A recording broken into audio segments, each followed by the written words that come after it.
ஆண்டவரும் இரட்சகருமாகிய இயேசு கிறிஸ்துவின் நாமத்திலே மீண்டுமாக புதிய மாத வாக்குத்தத்தத்தோடு உங்களை சந்திப்பதில் மிகுந்த சந்தோஷம். கடந்த மாதம் முழுவதும் கர்த்தர் உங்களை கண்மணி போல் பாதுகாத்திருப்பார் என்று சொல்லி நான் கர்த்தருக்குள் விசுவாசிக்கிறேன். கடந்த மாதத்தில் அருமையான வார்த்தையை தந்தீர்கள். அந்த வார்த்தை எங்களை தேற்றினது என்று சொல்லி அநேக பேர் என்னிடத்தில் சாட்சியாய் பகிர்ந்து கொண்டீர்கள். அதே போல் எங்களோடு கூட இணைந்திருந்து உபவாசத்தில் மாதம் முழுவதும் எல்லா வெள்ளிக்கிழமைகளையும் எங்களோடு கூட இணைந்திருந்தீர்கள். அதற்காக நான் கர்த்தரை ஸ்தோத்தரிக்கிறேன்.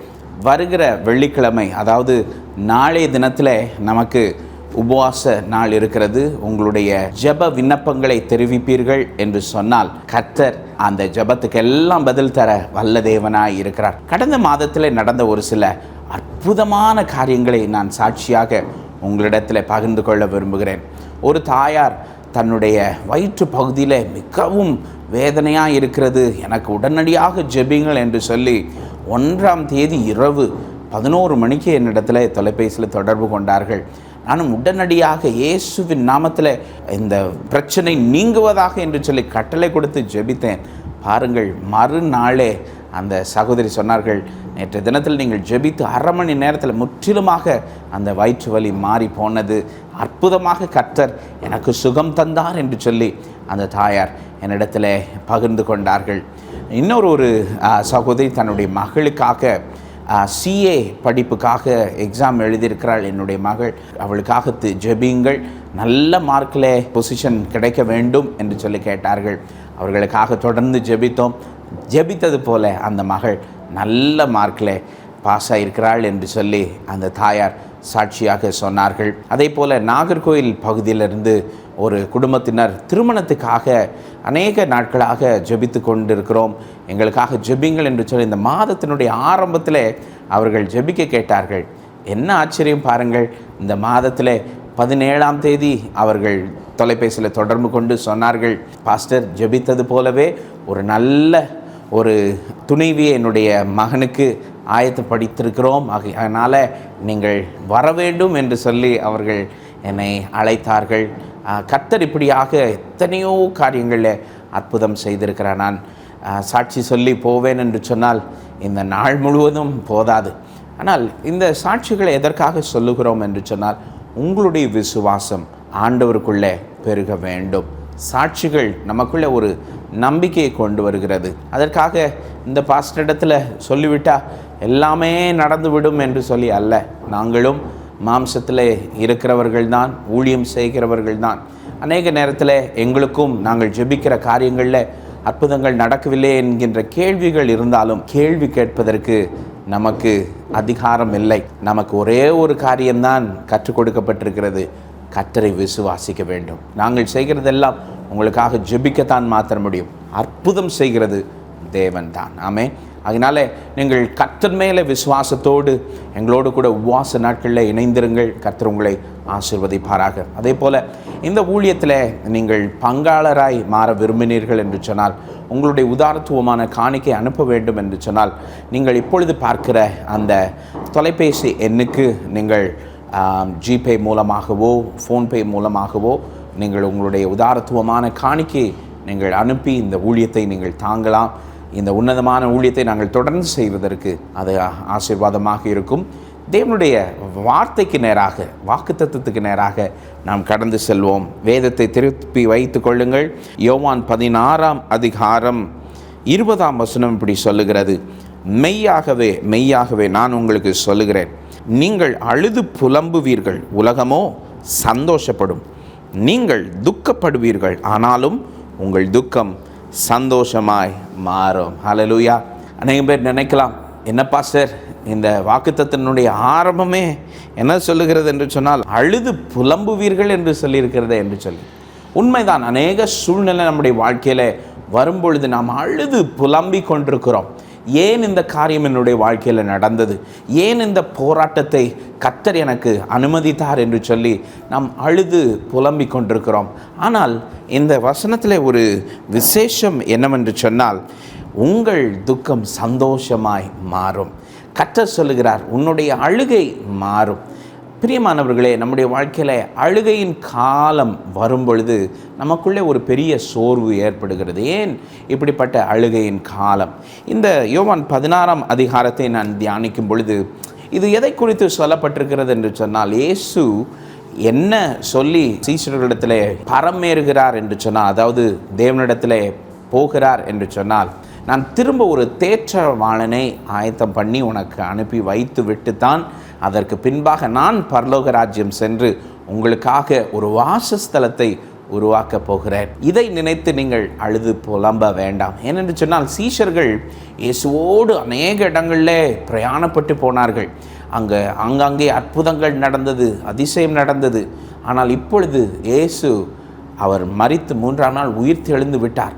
ஆனால் அங்கே இருக்கிறவர்களுக்குள்ளே ஒரு பெரிய கேள்வி, இந்த இயேசு கூட தானே நம்பிதானே போனீர்கள், அவர் உங்களை கைவிட்டு போய்விட்டாரே என்று சொல்லி அவர்களை பார்த்து மிகவும் கேவலமாக பேசி கொண்டிருந்தார்கள். அந்த நேரத்தில் தான் இயேசு சொல்லுகிற வார்த்தையாக இந்த வார்த்தை நமக்கு வருகிறது. மெய்யாகவே மெய்யாகவே நான் உங்களுக்கு சொல்லுகிறேன், நீங்கள் அழுது புலம்புவீர்கள், உலகமோ சந்தோஷப்படும். பாருங்கள், இயேசு போய்விட்டார் என்று சொல்லி தெரிந்த உடனே பரிசேயர்களும் சதிசேயர்களும் அவர்கள் இயேசுவை குறித்ததான காரியங்களில் ரொம்ப அற்பமாக பேச ஆரம்பித்தார்கள். இந்த உலகத்தில் இருந்த பரிசேயர்களும் சதிசேயர்களும் மிகவும் சந்தோஷப்பட்டார்கள். ஏனென்று சொன்னால், அவர்கள் அந்த நாளுக்காக தான் காத்து கொண்டிருந்தார்கள். இன்றைக்கு அதே போல் நீங்கள் அழுது புலம்பிக் கொண்டிருக்கிற நேரத்தில் நீங்கள் விழுந்து போவீர்கள், நான் சொன்னேன் அல்லவா என்று சொல்லி உங்களை பார்த்து அற்பமாக சொல்வதற்கு ஒரு கூட்ட ஜனம் ஆயத்தமாக இருக்கிறது. அப்படிப்பட்ட கால சூழ்நிலை தான் இயேசு அங்கே சொல்லுகிறார், நீ அழுது புலம்ப வேண்டாம், உங்கள் துக்கம் சந்தோஷமாய் மாறும். ஆண்டவர் நினைப்பார் என்று சொன்னால், ஆண்டவர் நம்மோடு கூட இருப்பார் என்று சொன்னால், இன்றைக்கு நாம் கடந்து போகிற அழுகையின் பாதையை அவர் மாற்ற முடியும். உங்களுக்கு நம்பிக்கை இருக்கும் என்று சொன்னால், அவர் உங்களுடைய சூழ்நிலை மாற்ற அவரால் கூடும். வேதத்தில் அநேக பாத்திரங்களை அப்படி நாம் பார்க்கிறோம். அழுது புலம்பிக் கொண்டிருந்தவர்களுடைய கண்ணீரை கர்த்தர் எப்படி மாற்றினார் என்று சொல்லி விசேஷமாக சொல்ல வேண்டும் என்று சொன்னால், அன்னாள் ஆண்டோடைய பாதத்தில் கண்ணீர் விட்டு அழுதாள். அங்கே இருந்த ஏலி அவளை பார்த்து, நீ குடித்து வெறித்திருக்கிறாயா என்று சொல்லி அங்கே அவளை பார்த்து கேட்டாள். இன்றைக்கு நாம் கவலையோடு இருக்கிறதை பார்த்து உலகம் என்ன சொல்லுகிறது என்று சொன்னால், உனக்கு வேறு வேலையே இல்லை, எப்பொழுதும் உனக்கு கவலை தான், ஏதாவது ஒரு காரியத்தை குறித்து நீ கவலைப்பட்டு கொண்டிருக்கிறாய் என்று சொல்லி நம்மை அற்பமாக பார்க்கலாம். ஆனால் கர்த்தர் அங்கே அன்னாளுக்காக மனம் இறங்கினார். அங்கே சொல்லப்பட்டிருக்கிற ஒரு காரியம், ஏலி அவளுடைய சூழ்நிலை அறிந்த பின்பு சொல்லுகிறார், நீ சமாதானத்தோட போ, உன் வேண்டுதல் கேட்கப்பட்டது. பிரியமானவர்களே, என்னை கேட்டுக்கொண்டிருக்கிற உங்களுடைய வாழ்க்கையில் எனக்கு அநேக அழுகையின் சம்பவங்கள், அழுகையின் காரியங்கள் என்னுடைய வாழ்க்கையில் காணப்படுகிறது. என்னுடைய வாழ்க்கையில் என்னை ஆற்றுவதற்கு தேற்றுவதற்கு யாருமே இல்லை என்று சொல்லி கலங்கி இருக்கிறீர்களா? இந்த புதிய மாதத்தில் கர்த்தர் உங்களுடைய அழுகையை மாற்றி போடுவார். உங்கள் துக்கம் சந்தோஷமாக மாறும். ஹல்லேலூயா.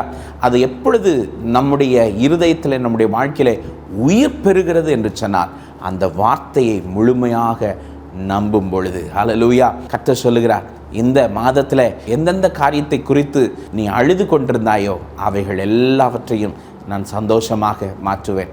இப்படியாக ஒரு கதையை நான் கேள்விப்பட்டேன். ஒரு மனிதர் ஒரு குதிரையும் இன்னொரு மனிதர் 5 குதிரைகளையும் வைத்திருந்தாராம். இந்த ஒரு குதிரை வைத்திருக்கிற மனுஷன் நல்லா ஜெபிக்கிற மனுஷன், எப்பொழுது பார்த்தாலும் ஜெபிப்பாராம், எல்லா காரியங்களை குறித்தும் ஜெபிக்கிறவர். ஆனால் இந்த 5 குதிரை வைத்திருக்கிற மனுஷன் தெய்வ பக்தி இல்லாத ஒரு மனுஷன்.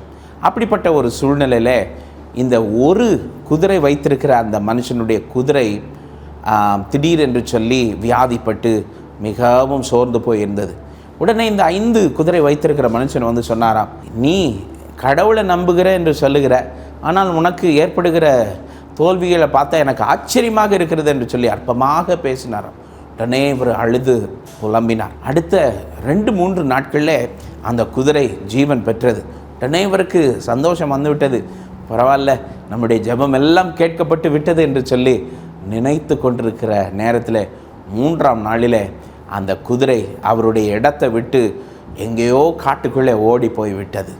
உடனே அடுத்த நாள் வந்து அந்த 5 குதிரை வைத்திருக்கிற மனுஷன் மிகவும் அற்பமாக இவரை மிகவும் கேவலமாக பேசினார்.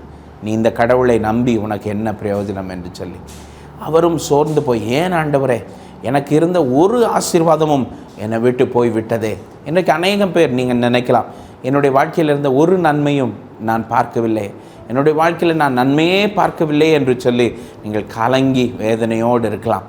இந்த மனுஷன் ஆனாலும் தன்னுடைய இருதயத்தில் இருந்த நம்பிக்கையை இழந்து போகவில்லை. பிரியமானவர்களே, விசுவாசித்து பாருங்கள். உங்களுடைய வாழ்க்கையில் உங்களுடைய நம்பிக்கை இழந்து போகாதபடிக்கு கர்த்தர் ஒரு அற்புதம் செய்வார். இந்த மனுஷனுடைய வாழ்க்கையிலையும் கர்த்தர் ஒரு அற்புதம் செய்தார். என்ன செய்தார் தெரியுமா? அந்த போன ஒரு குதிரை அடுத்த நாள் காலையில் அதிகாலை நேரத்தில் இவர் கலங்கி போய் வாசலில் உட்கார்ந்த பொழுது வேகமாக ஓடி வந்ததை பார்த்த உடனே இவருக்கு மிகுந்த சந்தோஷம். தன்னுடைய குதிரை வந்துவிட்டது என்று சொல்லி நினைத்து கொண்டிருக்கிற நேரத்தில் அந்த குதிரை தனக்கு பின்பாக நூற்றுக்கணக்கான குதிரைகளை அங்கே காடுகளில் இருந்து கொண்டு வந்ததாம். அப்படியே இவருடைய இடத்திற்கு வந்து சேர்த்து கொண்டாராம். யோசித்து பாருங்கள். இதே போல தான் கர்த்தர் உங்களுடைய துக்கத்தை சந்தோஷமாக அவர் மாற்ற முடியும். எத்தனையோ அவமானங்களை கடந்து நீங்கள் போய் கொண்டிருக்கிறீர்களா? கர்த்தர் உங்களுடைய துக்கத்தை சந்தோஷமாக மாற்றுவார். எங்களுடைய சபைக்கு ஒரு குடும்பத்தினர் ஆந்திராவிலிருந்து இங்கே சிவகாசி பட்டணத்தில் வேலை செய்வதற்காக வந்தார்கள். அவர்களுக்கு திருமணம் ஆகி 4 ஆண்டுகள் ஆகியும் குழந்தை ஆசீர்வாதம் இல்லை. அவர்கள் கண்ணீரோடு ஒரு கிறிஸ்மஸ் அன்று காலையில் எல்லா போதர்களுடைய கால்களிலும் விழுந்து, எங்களை ஆசீர்வதிங்கள், எங்களை ஆசீர்வதிங்கள், எங்களுடைய கண்ணீர், எங்களுடைய கவலை மாற வேண்டும் என்று சொல்லி அவர்கள் ஆசீர்வாதத்தை கேட்டு அவர்கள் நின்றார்கள். நாங்களும் அவர்களுக்காக ஜெபித்த பொழுது என்ன ஒரு அற்புதம் தெரியுமா? அதே நாட்களில் அந்த புதிய ஆண்டு, அதாவது கரெக்டாக 2020ஆம் ஆண்டு ஆரம்பிக்கும் பொழுது அந்த சகோதரன் எனக்கு தொலைபேசியில் தொடர்பு கொண்டு சொன்னார், பாஸ்டர், என்னுடைய மனைவி கர்ப்பிணியாக இருக்கிறார்கள் என்று சொல்லி. எவ்வளவு ஆச்சரியம் பாருங்கள். இப்படி அநேகம் பேருடைய வாழ்க்கையில் கர்த்தர் கண்ணீரை சந்தோஷமாக மாற்றியிருக்கிறார், துக்கத்தை சந்தோஷமாக மாற்றியிருக்கிறார். சாத்தானுடைய தந்திரம் என்ன தெரியுமா? நீங்கள் எப்பொழுதும் துக்கப்பட்டு கொண்டே இருக்கணும், ஏதாவது காரியத்தை குறித்து கவலைப்பட்டு கொண்டே இருக்க வேண்டும். ஆனால் நம்முடைய தேவன் அவர் சொன்னார், நான் ஒரு தேற்றவாளனை நான் உங்களுக்காக அனுப்புவேன். அதே போல் தேற்றவாளனை அனுப்பியிருக்கிறார். அந்த தேற்றவாளனுடைய செயல், அவருடைய வேலை என்னவென்று சொன்னால் நம்முடைய கண்ணீரை துடைப்பது. கர்த்தர் இன்றைக்கு கண்ணீரை துடைக்கிற தேவனாக வந்திருக்கிறார். இந்த மாதத்தில் நீங்கள், நான் நம்புகிறேன், ஒரு சாட்சியை சொல்ல போகிறீர்கள். கர்த்தர் உங்களுடைய துக்கத்தையும் கண்ணீரையும் மாற்றி சந்தோஷமாக என்னை வைத்தார் என்று சொல்லி நான் இப்பொழுது உங்களுக்காக ஜெபிக்க போகிறேன். நீங்களும் என்னோடு கூட ஜெபியுங்கள். ஆண்டவரே, இந்த நல்ல வேலைக்காக உமக்கு நன்றி செலுத்துகிறேன் அப்பா. நம்முடைய பிள்ளைகள் ஆண்டவரே அநேக துக்கத்தை குறித்து சோர்ந்து போய் இந்த காரியத்தில் ஆண்டவர் ஒரு அற்புதம் செய்ய மாட்டாரா என்று சொல்லி ஏங்கி தவித்து கொண்டிருக்கிறார்கள் அப்பா. அந்த வேத வசனம் அன்றைக்கு இயேசு நீர் மரித்து 3ஆம் நாள் உயிர்த்தெழுந்து மீண்டுமாக வந்து நான் உங்களுக்கு ஒரு தேற்றரவாளனை அனுப்புவேன் என்று சொல்லி ஒரு நம்பிக்கையை கொடுத்து விட்டு, அது மாத்திரமல்ல உங்கள் துக்கம் சந்தோஷமாய் மாறும் என்று சொல்லி ஆண்டவரே ஆற்றி தேற்றின அதே வார்த்தையை கொண்டு இன்றைக்கு உம்முடைய பிள்ளைகளை ஆண்டவரே நான் உற்சாகப்படுத்துகிறேன் அப்பா. இந்த வார்த்தை உம்முடைய பிள்ளைகளுடைய வாழ்க்கையில் ஒரு புது ஜீவனை பெற்று அவருடைய வாழ்க்கையில் துக்கம் எல்லாம் சந்தோஷமாக மாறும்படியாக நீ மாற்ற வேணுமா ஜெபிக்கிறோம். இந்த வார்த்தை கேட்ட உம்முடைய பிள்ளைகளுடைய எதிர்பார்ப்பு எல்லாம் நிறைவேறுவதாக. கர்த்தர் இந்த மாதத்தில் உம்முடைய பிள்ளைகளுடைய ஜெபத்துக்கு எல்லாம் பதில் தந்து ஆசீர்வதிக்க வேணுமா ஜெபிக்கிறோம். இந்த வார்த்தை கேட்டிருக்கிற உம்முடைய பிள்ளைகளுக்கு ஒரு நம்பிக்கை வரட்டும். ஆசீர்வதி. இயேசுவின் நாமத்தில் ஜெபிக்கிறோம் நல்ல பிதாவே, ஆமென். God bless you. இந்த நிகழ்ச்சி உங்களுக்கு ஆசீர்வாதமாக இருந்திருக்கும் என்று சொல்லி நம்புகிறோம். நாங்கள் உங்களுக்காக ஜெபித்துக் கொண்டிருக்கிறோம். உங்கள் ஜெப குறிப்புகளை எங்களுக்கு தெரியப்படுத்துங்கள்.